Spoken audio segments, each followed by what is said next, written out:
I've spent the last few months working hard to bring my new combat robot to fruition. Loft is a 13.6 kilogram flywheel flipper, storing energy in a spinning mass and then rapidly coupling it to the flipper to launch an opponent robot in the air. The last video covered the conceptual development of the design. This one is the practical manufacture, assembly and iteration to get a working product. Most of the robot is machined in my garage on my CNC mill and father's manual lathe. Knowing this from the start, all parts are designed with my capabilities in mind. The mill is very good at machining aluminium, and the material is cost-effective in flat bar form, so each part is designed around a cheap thickness and width, but limited by the maximum travel of the machine.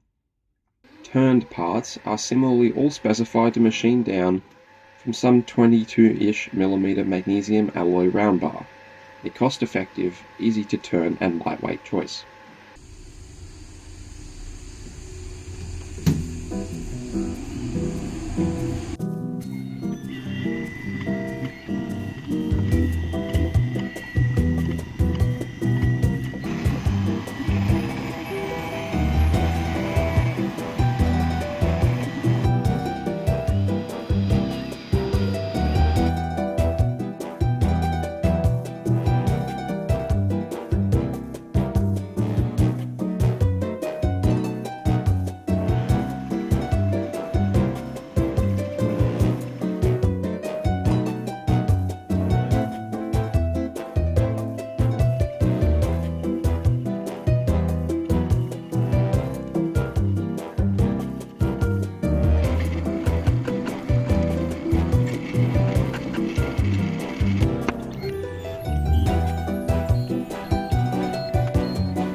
Shown here is a layout of all mechanical parts needed for the robot. The magnesium was very easy to turn and hit target dimensions, though an obvious concern with this material is flammability. To test this, I gathered very thin chips and tried to light them.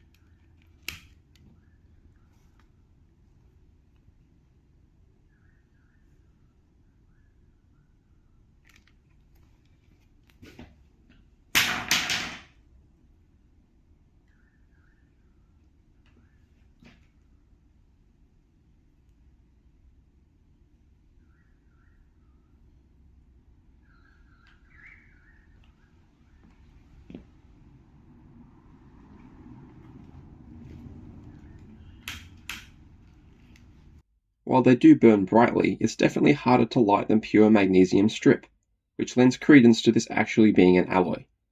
I have no concerns of the solid parts burning up without some intense and focused heat. To connect the flywheel to the winches, there are a set of induction hardened gears. I can't cut the gears myself, so purchased some stock ones from China that were manipulated for my purposes. Hubs are bored off, and then pockets and keys cut as appropriate. Don't know how well the camera's going to pick it up, but got these brilliant blue chips. Like, there's a really nice deep blue, sort of purpley to them from discoloration from the heat. It's really pretty. The large flywheel gear needed a fixture to hold it in place as the entire hub is machined out. Such pocketing is necessary to fit the clutch electromagnet, and thankfully the gear turned out nicely as I did not have a spare.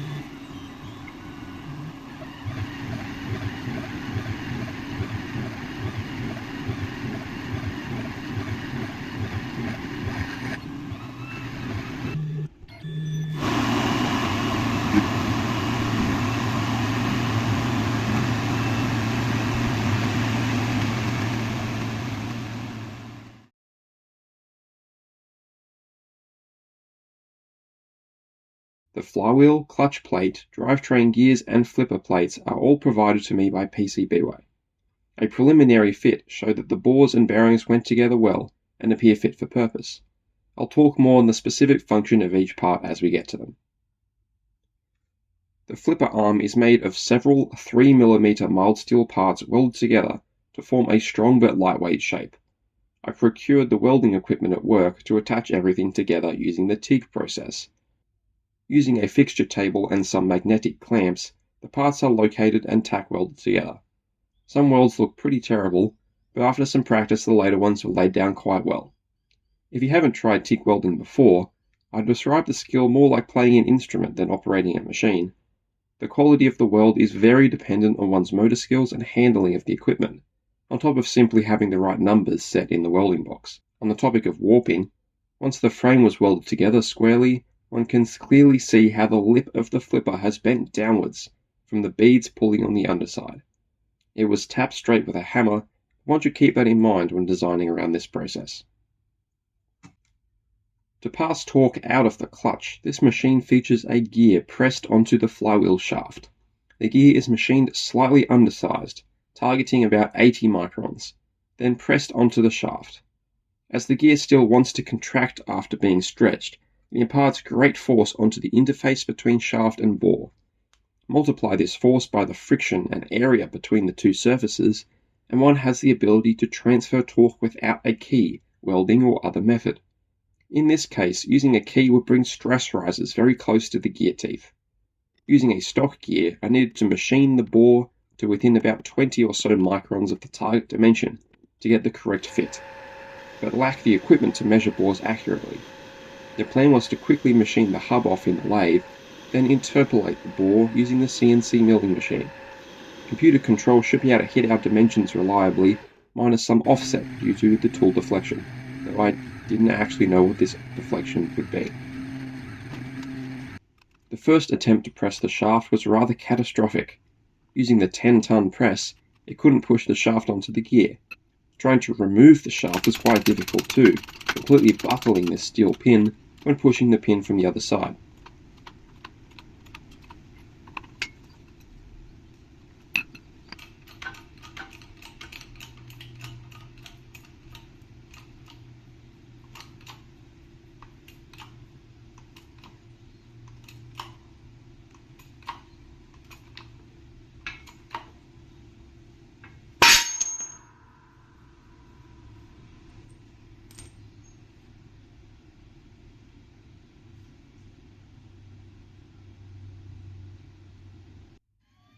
I put the gear back in the mill to widen the bore by 50 microns and try again, after cleaning up the marred shaft.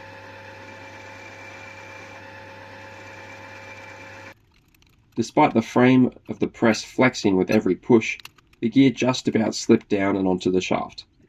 All this abuse to the flywheel axle ended up swishing it downwards and outwards like Play-Doh, expanding the once perfect seats to no longer fitting the bearings at all. Some sanding was done to rectify this. With that, all the required parts are ready to be assembled. First on the list is the self-contained flywheel module. At this stage, it's worth adding Loctite to any and all fasteners that one doesn't want coming loose, even if it gets pulled apart later. This module went together without any issues and featured 3D printed parts to space the gears and winch correctly. It was quite a relief to fit the shafts and gears and have them all spin freely.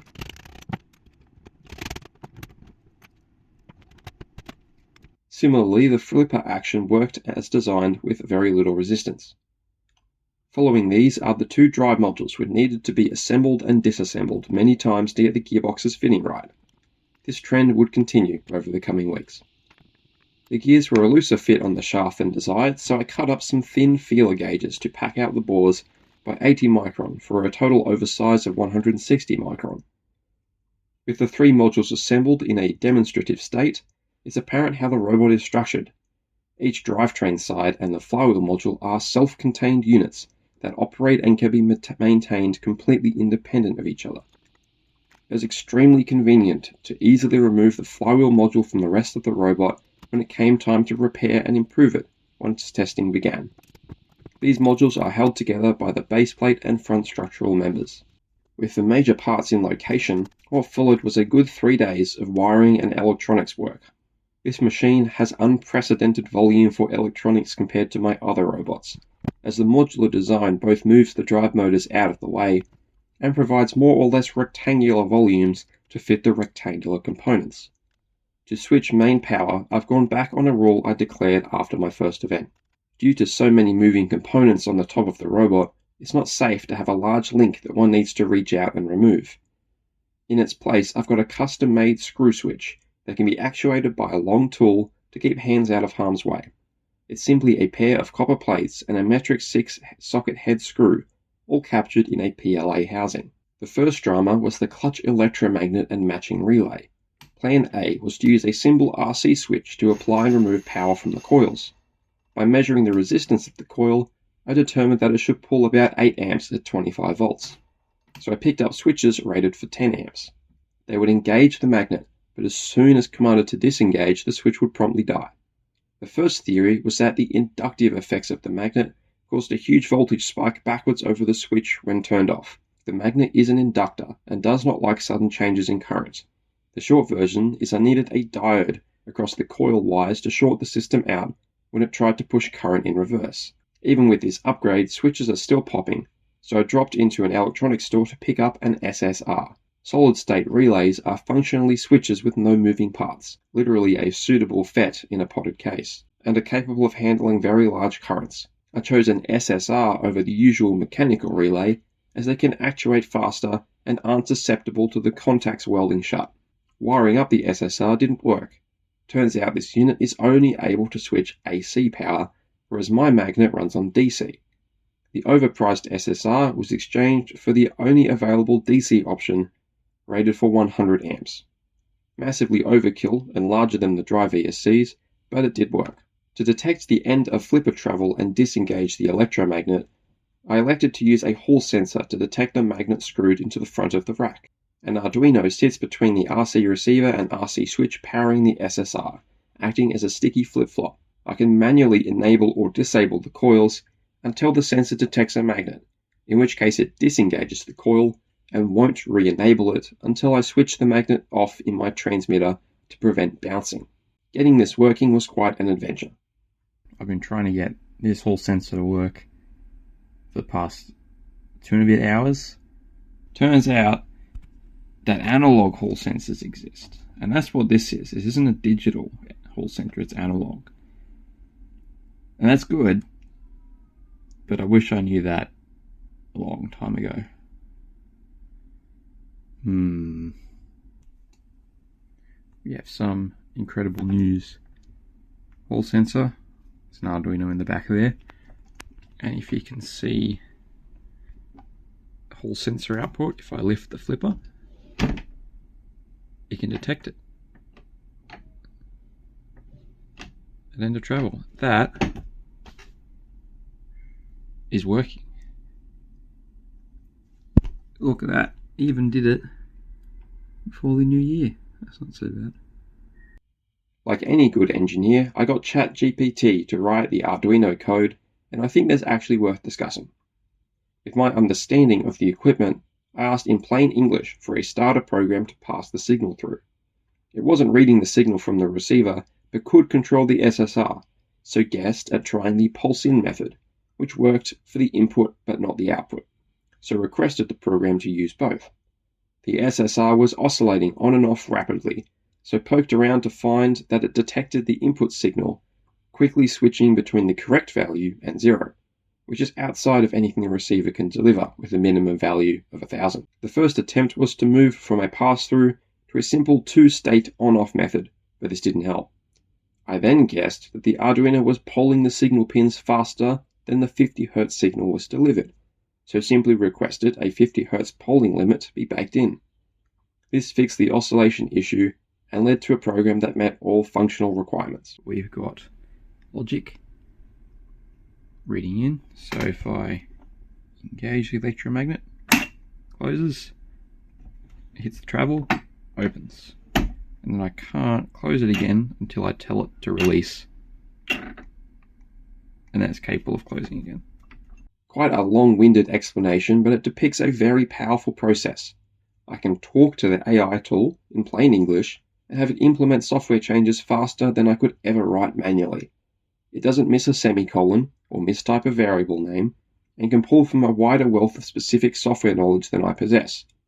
Like my milling machine, a calculator, or a hacksaw, the AI is an incredibly powerful tool when used correctly, and I'm keen to try using it on more involved software projects. With the sensors sorted, I set up the drivetrain controllers quickly. The drivetrain itself uses large, low kV motors with a relatively small gear reduction, like my previous Featherweight. A key difference here is that this drivetrain is sensorless, so relies on fancy ESC magics to work properly. Mechanically, the motor spins a pair of bevel gears to get the first 3-to-1 reduction. Then torque is passed to a pair of keyed pulleys. They're reduced to the wheels for a final reduction of 6-to-1. The bevel gears were 3D printed out of tool steel by PCBWay, which is not something I've had done before. It's a good technology for low volume runs of parts, as getting custom machine gears for this robot would have been prohibitively expensive. The only other motor in the robot is used to spin the flywheel. Initially, all attempts to spin this motor either destroyed the AM32 speed controllers or caused the smarter VESC to simply shut down. Swapping in a lower kV motor worked. It seems the 3800 kV in-runner, first tried, is simply too low resistance and pulled a staggering current on startup that the ESCs couldn't handle. Now, after all that work, the robot is ready to test. First up was to see how the drivetrain fared with such a small reduction.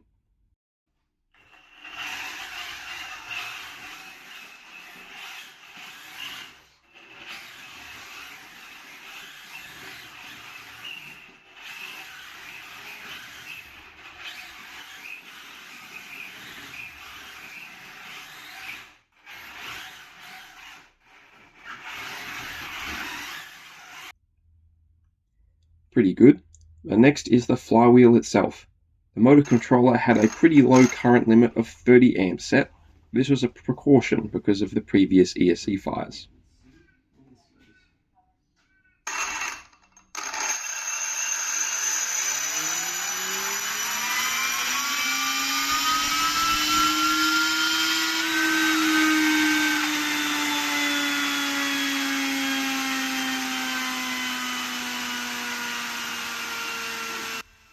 Sounds cool. Unfortunately, the motor pinion slipped off before it hit top speed, but it was good enough to move on to a flip test. After years of development, hundreds of hours of work, it was time to see what all that effort has gone towards.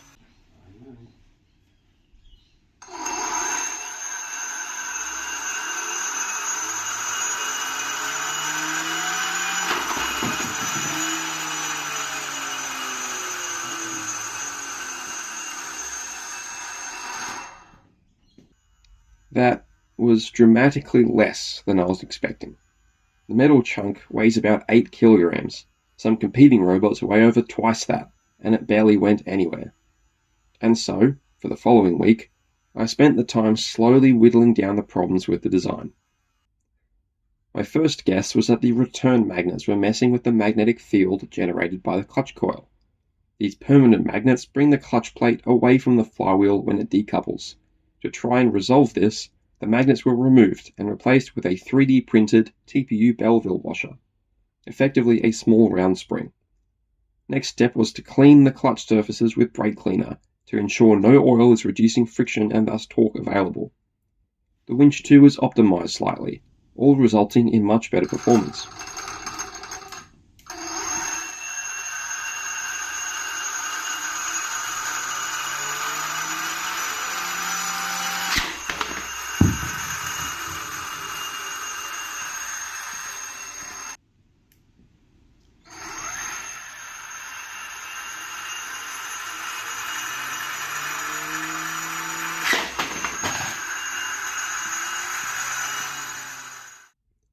With the added power, things began to fail. As the rope on the top drum wraps onto itself to increase the apparent diameter, it tries really hard to force its way down the side of the winch. A considerable amount of effort has been spent progressively dealing with larger and larger axial forces as power increases and a new part breaks. First it was the PLA pulley flange collapsing until I printed it completely solid. Next up, one of the circlip grooves busted right off the drum shaft. It looks like a pretty clean shear. The only thing to do was to increase the strength of the material and thicken the groove. It was remachined from 6061 aluminium and a double width groove. This only lasted a single flip before the groove was lost on this one too. Not a clean failure, it's clear the circlip wasn't centered properly. Nonetheless, a mass costly change was taken to make the shaft from a solid chunk of mild steel, as well as pick up thicker, higher quality circlips.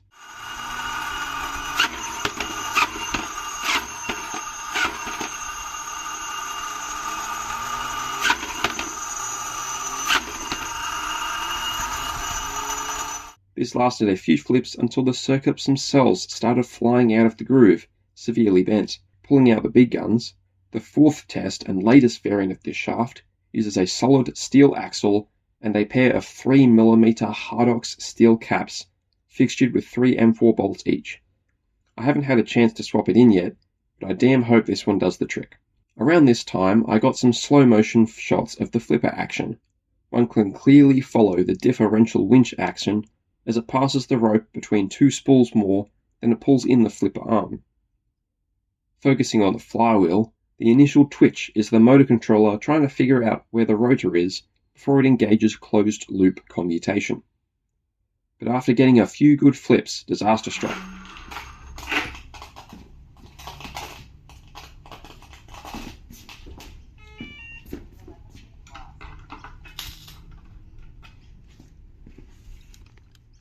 One of the exposed motors had ingested a small piece of metal debris and locked up, the stall condition detonating the cheap knockoff ESC. To rectify this in the future, covers were printed to cover the holes in the motor can, and tape protects the stator side slots. The cheap 80A AM32 ESCs were also replaced with proper Rhino 80s that are less prone to sudden combustion. The latest, nearly catastrophic problem was a large amount of electromagnetic interference disrupting the robot's control system. The flywheel motor is powered by a fancy motor controller.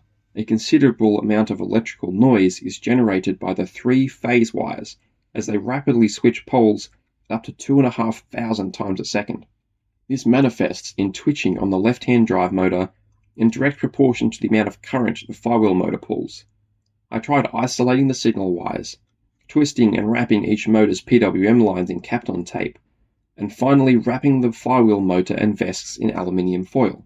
Out of ideas, another builder suggested swapping the cheap 4-channel receiver for a higher quality one, which immediately fixed the problem. The faulty old receiver was given an appropriate send-off.